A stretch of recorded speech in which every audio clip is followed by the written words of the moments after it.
یہ قلعہ بھی شاہ جہاں نے بنوایا تھا۔ لاہور قلعے کی موتی مسجد تعمیر کا ایک عظیم معجزہ ہے۔ آپ اس کے اندر جا کر دیکھیے، یہ چھوٹی سی مسجد آپ کی روح کا حصہ بن جائے گی۔ یہ شاہ جہاں نے بنوائی تھی۔ لاہور قلعے کی بیرونی دیوار اور شیش محل بھی شاہ جہاں نے بنوایا تھا۔ شاہ جہاں نے شیش محل کی جگہ سونے کا محل بنوایا تھا۔ ملکہ ممتاز محل کو پتہ چلا تو اسے کہا کہ بادشاہ سلامت، سونے کے محل تو پوری دنیا میں ہیں، آپ اگر مجھ سے واقعی محبت کرتے ہیں تو آپ مجھے ستاروں کا محل بنا کر دیں۔ بادشاہ نے حکم دیا سونے کا محل گرا دیا جائے۔ محل گرا دیا گیا۔ بادشاہ نے اس کے بعد شیش محل کی ڈرائنگ بھجوائی اور شیش محل بن گیا۔ آپ کسی دن رات کے وقت شیش محل جائیے، چھوٹی سی ٹارچ چلائیے اور اس کے بعد ستاروں کو زمین پر اترتے ہوئے دیکھیے۔ آپ لاہور کی مسجد وزیر خان کو دیکھ لیجئے، دہلی کا قطب مینار دیکھیے۔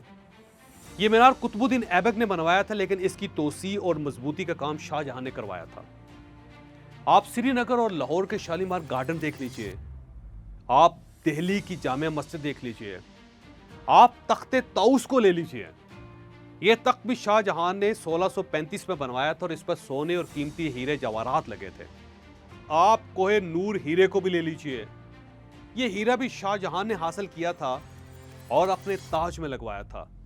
اور آپ ٹھٹا کی شاہ جہاں مسجد کو بھی دیکھ لیجئے، یہ دنیا کی واحد عمارت ہے جس میں 93 گنبد ہیں۔ غرض آپ ہندوستان کی کسی بھی شاندار عمارت کی تاریخ کھود کر دیکھ لیجئے، آپ کو اس کے پیچھے شاہ جہاں ملے گا۔ شاہ جہاں کی محبت صرف یہاں تک محدود نہیں تھی، بلکہ آپ Mughal art, Mughal architecture, Mughal music اور مغل لٹریچر کو بھی لے لیجئے۔ یہ سارے فن شاہ جہاں کے دور میں پروان چڑھے تھے اور اسی کے زمانے میں نقطہ کمال تک پہنچے تھے۔ چنانچہ شاہ جہاں نے جہانگیر سے جو کہا تھا وہ اس نے کر کے دکھایا۔ اس نے ملک سے واقعی محبوبہ کی طرح محبت کی۔ اس نے ثابت کر دیا کہ ملکوں کو وہی لوگ بناتے ہیں جو ملکوں سے محبوب کی طرح محبت کرتے ہیں۔ میں جب بھی لوگوں کو ماں یا باپ کی قسم کھاتے دیکھتا ہوں تو میں ہنس کر ان سے کہتا ہوں ابا یا اماں نہیں، محبوبہ یا بیوی کی قسم کھاؤ، اور وہ کہکا لگا کر منہ دوسری طرف پھیر لیتے ہیں۔ اللہ تعالیٰ نے محبت میں جنون رکھا ہے۔ انسان اپنی ماں یا اولاد سے گفتگو سے تھک جاتا ہے، یہ عبادت کو بھی زیادہ وقت نہیں دے سکتا، لیکن محبوب یا محبوبہ سے ساری رات گفتگو کر سکتا ہے۔ یہ موبائل پر گھنٹوں بات کرے گا لیکن تھکے گا نہیں۔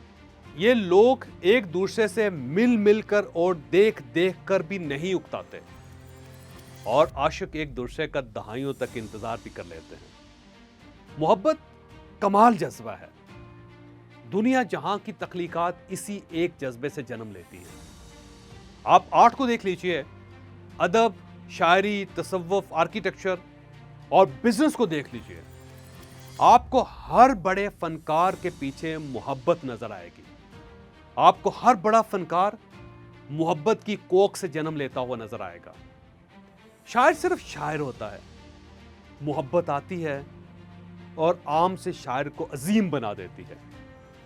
دکاندار صرف دکاندار اور کھلاڑی صرف کھلاڑی ہوتا ہے۔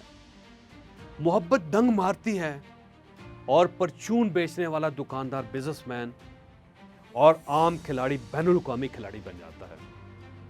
ہم انسان 28 جذبوں کے ساتھ پیدا ہوتے ہیں۔ ان 28 جذبوں میں صرف محبت میں ایٹمی طاقت ہے۔ یہ انسان کو اندر اور باہر سے جلا کر کندن بنا دیتی ہے۔ چنانچہ میرے پاس جب بھی کوئی نوجوان کامیابی یا ترقی کا نسخہ لینے آتا ہے تو میں اسے شاہ جہاں کا یہ واقعہ سناتا ہوں اور پھر اسے کہتا ہوں کہ تم جتنا وقت اپنی محبوبہ یا محبوب کو دیتے ہو، تم میں سے آدھا وقت، جی ہاں صرف آدھا وقت اپنے مقصد کو دے دو۔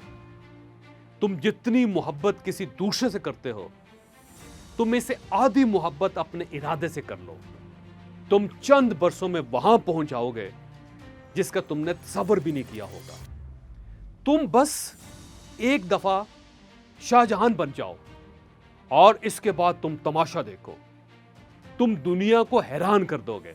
خواہش اور ارادے میں بڑا فرق ہوتا ہے۔ میں یہ چاہتا ہوں اور میں یہ کر رہا ہوں۔ آپ دونوں میں زمین آسمان کا فرق دیکھیے۔ میں کر رہا ہوں ارادہ ہے اور میں چاہتا ہوں یہ خواہش ہے۔ ترقی اور کامیابی ارادے سے ملتی ہے، خواہش سے نہیں، اور ارادہ محبت سے جنم لیتا ہے۔ آپ جتنی محبت کرتے جائیں گے آپ کا ارادہ اتنا ہی پختہ ہوتا جائے گا، آپ اپنے گول کے اتنے ہی قریب ہوتے چلے جائیں گے۔ چنانچہ آپ اپنے گول سے محبت کریں، آپ پار لگ جائیں گے۔ دنیا میں اگر کتا بھی محبت کرے تو یہ بھی اصحاب کاف کے ساتھ جنت کا حقدار ہو جاتا ہے، اور آپ تو ہیں ہی انسان، آپ کہاں تک نہیں پہنچ سکتے۔ فرہاد نے محبت میں 4 پتھر کاٹے تھے، پتھر، نہر، فرہاد اور شیری، چاروں رخصت ہو گئے، لیکن دنیا جب تک دنیا ہے فرہاد کی نہر محبت کی داستانوں میں زندہ رہے گی۔ اور آپ کی خواہش تو معمولی سی کامیابی کی خواہش ہے، معمولی سی تمنا ہے، یہ کیوں پوری نہیں ہوگی؟ آپ کیسے ناکام رہ سکتے ہیں؟ لہٰذا آپ جو چاہتے ہیں آپ اسے اپنی محبوبہ بنا لیں اور خود کو محبوب، اور اس کے بعد آپ کمال دیکھیے، آپ اپنی کھلی آنکھوں سے وقت اور حالات کو تبدیل ہوتے دیکھیں گے، یہ میرا دعویٰ ہے۔ اگر آپ اپنی زندگی بدلنا چاہتے ہیں تو یہ چینل میرا چینل ہے، mind changer by Javed Chaudhry. آپ اس کو سبسکرائب کریں، آپ اس کو لائک کریں، آپ اس کو روز چیک کریں، میرا دعویٰ ہے کہ آپ کی زندگی بدل جائے گی۔